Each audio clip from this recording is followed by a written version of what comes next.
레트로 100입니다. 제가 유튜브를 하게 될 줄 몰랐네요. 창피하고 쑥스러워서 마스크와 선글라스로 일단 인사드립니다. 제가 좀 부끄러움이 많아가지고요. 그 부분 좀 이해해 주시면 감사하겠습니다. 저는 곧 40대를 바라보고 있는 아재고요. 제가 소개시켜 드릴 컨텐츠는 요즘 그 슈가맨도 그렇고 레트로가 열풍이잖아요. 그래서 저랑 같은 공감대에 가지고 계시는 분들에 대한 추억들에 대해서 여러 가지 주제로 나눠보려고 합니다. 부족한 부분이 많을 것 같습니다. 처음에는. 그래도 좀 귀엽게 봐주시고 같이 성장할 수 있는 컨텐츠가 되었으면 좋겠습니다. 그러면은 오늘 첫 번째 주제에 대해서 이야기해 드리도록 하겠습니다. 저의 첫 카메라는 소니 DSC V3입니다. 컴팩트 카메라와 하이엔드 카메라의 사이에 있는 카메라로서 수동 기능들이 다 있어서 웬만큼 즐길 수가 있고, 또 나이트샷이라는 기능이 있어서 적외선 촬영 같은 재미있는 기능이 들어있었습니다. 상위 모델 때문에 팔게 되었죠. V1하고 후속 모델인데 V1과 V3는 그 당시 소니가 DSLR을 만들기 전에 하이엔드였던 717, 828의 동생격으로 생각하시면 될 것 같아요. 지금 봐도 디자인이 굉장히 괜찮습니다. 하지만 컴팩트와 DSLR 사이에서 애매한 모델이 되었기 때문에 사라지게 되었고, 현재는 모델이 발매되어 있지 않습니다. 그 다음 소개시켜 드릴 카메라는 코니카 미놀타에서 나온 다이낙스 5D, 그 다음에 7D입니다. 5D, 7D라고 하기도 하고요. 그 다음에 미국 쪽에서는 맥섬 스윗D 7D라고 합니다. 국가마다 브랜드가 다르기도 합니다. 제가 이 카메라들을 선택하게 된 이유는 혹시 제가 DSLR 카메라를 구입하고자 했었는데, 캐논하고 니콘 쪽은 이미 주변에서 가지고 있는 사람들이 많았어요. 저는 남들이 다 쓰는 거 말고 다른 거를 써보려고 하는 그런 기질이 있거든요. 그래서 여러 브랜드, 펜탁스나 이런 브랜드를 골랐는데 미놀타가 제 스타일에 맞더라고요. 일단 디자인이 마음에 들고, 처음에 7D가 먼저 나오고 그 다음에 약간 마이너 모델로 해서 5D로 나왔습니다. 코니카 미놀타는 요 두 모델만 나오고 디지털 카메라 사업부를 소니에게 넘겨주게 됩니다. 보시다시피 디자인이 굉장히 남성적이고 굉장히 직관적입니다. 그리고 이 7D의 필름 모델인 알파7도 굉장히 인기를 많이 받았죠. 그 네이밍을 그대로 받아서 발매를 하게 되는 겁니다. 미놀타로 시작해서 코니카 미놀타로 넘어갔고 다시 소니로 넘어가게 되었는데, 미놀타는 기술력이 굉장히 좋은 회사였습니다. 우리가 지금 현재 잘 쓰고 있는 AF 기술이라든지, 그리고 손떨림 방지 기술 같은 것들은 미놀타에서 처음 개발되는 것이고요. 좀 장사를 잘 못했어요. 그래서 1980년대 그 시절에는 미놀타가 시장을 선도하는 기업이었는데 점차 밀려나서 결국 필름 회사인 코니카 미놀타랑 합병을 하게 되고 결국 소니에게 넘겨줬습니다. 소니는 신의 한 수, 당시에는 DSLR 이전에 하이엔드 쪽으로만 판매를 하고 있었는데, 바로 이 코니카 미놀타 사업부를 인수하면서 알파 100이라고 하는 보급형 모델을 개발하게 돼요. 그리고 몇 년 뒤에 알파 700D, 그 다음에 미러리스를 또 시도를 이어서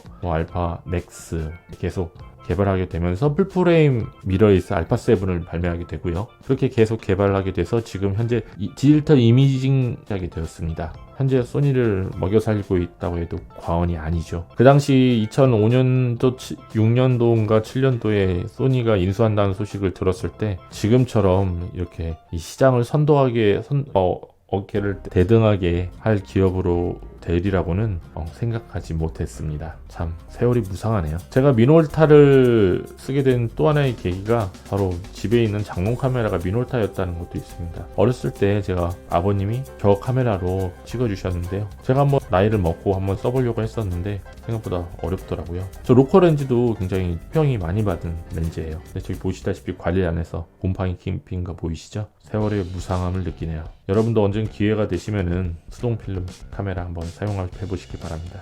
저 위에 렌즈가 뭐냐고 생각하시는 분들이 계시는데, 제가 다 써본 렌즈입니다. 실제 구매를 해보고, 물론 렌즈를 한꺼번에 다 갖고 있었던 건 아니고 팔고 사고 하면서 바디도 7 올라가게 됐고, 이런 렌즈들을 많이 써보게 되니까 사진이 늘었냐, 사진이 좋은 사진이 많이 나왔냐, 그것은 아니고요. 결국 더라고요. 많은 렌즈, 삼각대, 플래시 등을 두고 다니면서 사진을 찍으니까 얼마나 피곤하겠어요. 지금은 하라고 해도 못할 것 같아요. 이제 그 당시 88은 20대의 그 체력으로서 저것들을 들고 다니면서 해외라던가 국내 출사 카메라 동호회에서 다녔었는데 그때 그 형님들이랑 같이 다녔던 추억이 있네요. 그 사이트도 더 이상 사람들의 왕래가 없는 것 같고, 그 다음에 형님들도 본 지가 오래되었는데 그때만큼 사진에 대한 열정이 가득했었던 적이 없었던 것 같습니다.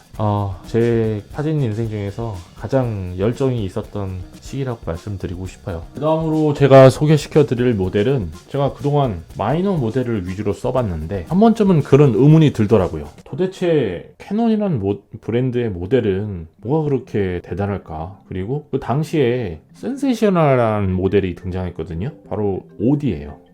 미놀타 다이낙스 OD가 아니라 캐논 EOS OD. 당시 네이밍이 똑같아서 좀 충격을 먹었었는데, 더 충격을 먹었었던 거는 풀프레임의 보급화를 실현한 최초의 모델이었다는 거죠. 그 전에만 하면 뭐 DV3, 2 니콘의 브랜드는 그렇게 있고 캐논은 원디급으로 넘어가야 되는데 400만 원이라는 당시로서는 저가. 웃기네요. 400만 원이라는 저가라는 것을 무기로 보급형 풀프레임을 캐치프레이즈로 해서 발매되었었는데 정말 마케팅을 잘했었던 것 같아요.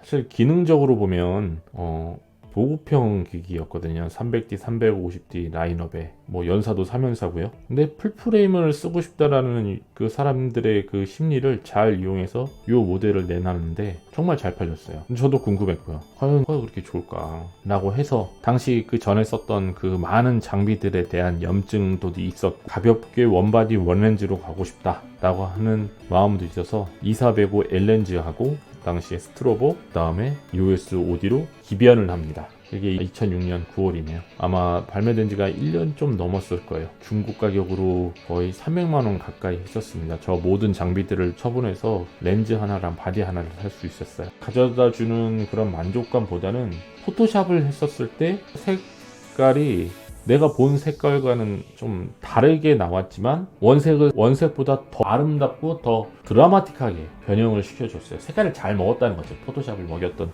커브라던가 콘트라스트를 줬었을 때 색깔을 잘 먹었어요. 시간도 굉장히 많아요. 그래서 지금 정리를 해야 되는 시기가 오더라고요. 올림푸스에서 2420이라는 모델하고 요 팬케이크 렌즈가 등장합니다. 마이크로 포스도 나오기 이전에 포서드의 경량화, 소형화 모델이에요. 근데 들어가 있을 게 다 들어가 있었거든요. 근데 ISO 600인가에서 모니터로 봤을 때 그 이미지 노이즈 깜짝 놀라긴 했지만 극한의 상황이 아닌 곳에야 사진을 찍는데 나쁘진 않았어요. 그리고 제 사진은 이 정도의 수준에서도 충분히 잘 나왔어요. 이게 그 케이스, 석사 케이스를 껴가지고 보면은 되게 이쁘기도 했고요. 무지하게 더웠거든요. 그때 저 카메라를 썼을 때 그때 친구가 400D를 그냥 그 400D도 무겁게 느껴지더라고요.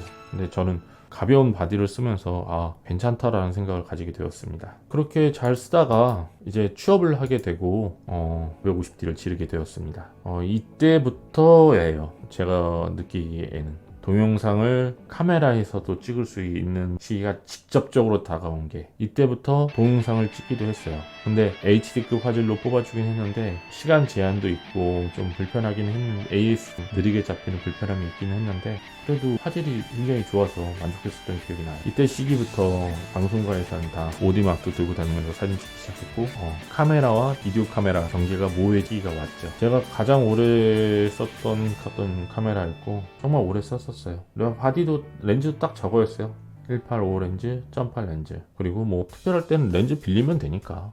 그게 너무 좋아요. 그렇게 잘 쓰다가 어떻게 싸게 파나소닉 구매하게 되었습니다. 약간 그 당시에 라이카 느낌을 주기도 했고요. 라이카스러웠어요. 그리고 디자인도 이뻤고 제일 좋았던 디자인이었고, 그리고 이전에 GA2라는 모델이 있었어요. GH 시리즈라고 했었는데 동영상 특화된 모델이어서 지금 GH 라인업이 지금 5인가 나왔잖아요. 동영상이 특화되어 있는 브랜드라는 걸 알고 있었고, 예전에 올림푸스 썼을 때처럼 포서드의 한계라고는 하지만 저도 느끼긴 했지만 그래도 되게 싸게 살 기회가 있어서 이 바디를 사게 됐죠. 동영상은 확실히 만족스러웠어요. FHD급 화질을 찍을 수 있어요. 동영상도 많이 썼고 사진도 색감에 대해서는 그냥 쏘쏘 나쁘지도 않지만 무엇보다도 카메라 되게 가벼웠고요. 그 다음에 1440 저 전천후 렌즈를 쓰니까 못 찍을 게 없더라고요. 나중에 42.5mm 하나 사서 추가해서 더 쓰기도 했지만 그렇게 하다가 바디에 대해서 계속 이제 업그레이드가 되기 시작하잖아요. 바디에 대해서 계속 업그레이드 나오기 시작하고 이제 4K가 이제 일반 보급 모델까지 이제 내려갔단 말이죠. 그래서 4K의 보급 나왔던 상황에서 동영상을 전문적으로 쓰고 싶은 생각은 없고 GH 시리즈 너무 무겁고 그 아래 모델 그 후계 모델로 하다가 G7 다음에 나왔던 모델이 G8호예요. G8호의 끼점은 4K 그다음에 K 뭐 연사 있다고 하는데 뭐 연사를 4K 촬영 중에 그걸 프레임을 따로 떼어놔가지고 이미징을 쓸 수 있다는 기능도 신선했고 방진 방적 기능이 있었고 동영상이 찍었었고요 이 모델로는. 그리고 제가 이 시에 냈어요. 옛날에는 상악대 들고 뭐 이것저것 하면서 바리바리 하면서 그나마 길을 경량화했다거나 하지만 상악대랑 뭐 플래시 정도는 챙겼거든요. 그래서 찍었는데 더 이상 그렇게 하기가 어려워요. 결혼하면 아시잖아요. 다 눈치 보여요. 와이프 찍어주기 바빠요. 가족 찍어주기 바빠요. 배경 찍을 새가 없어요. 그래서 카메라를 잠시 팔았다가 그렇게 한번 지를까 하다가 타협해서 그냥 15mm에 지가 뭐 익스테 총 모델 지구에다가 15mm 껴서 그냥 찍자 단렌즈처럼 일체형 바디처럼 쓰자라고 타협을 해서 최근 나오게 되었는데 만족스럽습니다. 장비가 좋아서 잘 찍는 것은 아니니까요. 이상으로 제가 소개시켜 드릴 카메라들은 다 보여드렸고요. 뭐 결론적으로 말씀을 드릴 것 같으면 나쁜 장비는 없습니다. 그리고 보장이 나고 더 이상 회생 불가할 때까지 써본 적도 없고요. 뭐 4년 5년 되면 굉장히 그 전에 모델보다 쓰고 싶은 기능들이 하나둘씩 튀어나오거든요. 그런 것들을 써보고 싶어서 카메라를 바꾸긴 하는데 실력은 그대로예요. 근데 오히려 장비 많을 때보다 장비 하나 있더라도 이렇게 자주 나가면서 카메라를 많이 써볼 수 있는 기회를 늘려나가는 것, 그것이 카메라를 좀 취미로서 100% 활용할 수 있었던 기회가 아닌가. 결론적으로 마지막으로 명언을 말씀드리고 마무리 짓고 싶습니다. 사진을 찍을 때 창피함은 잠깐이지만 추억은 영원합니다. 감사합니다.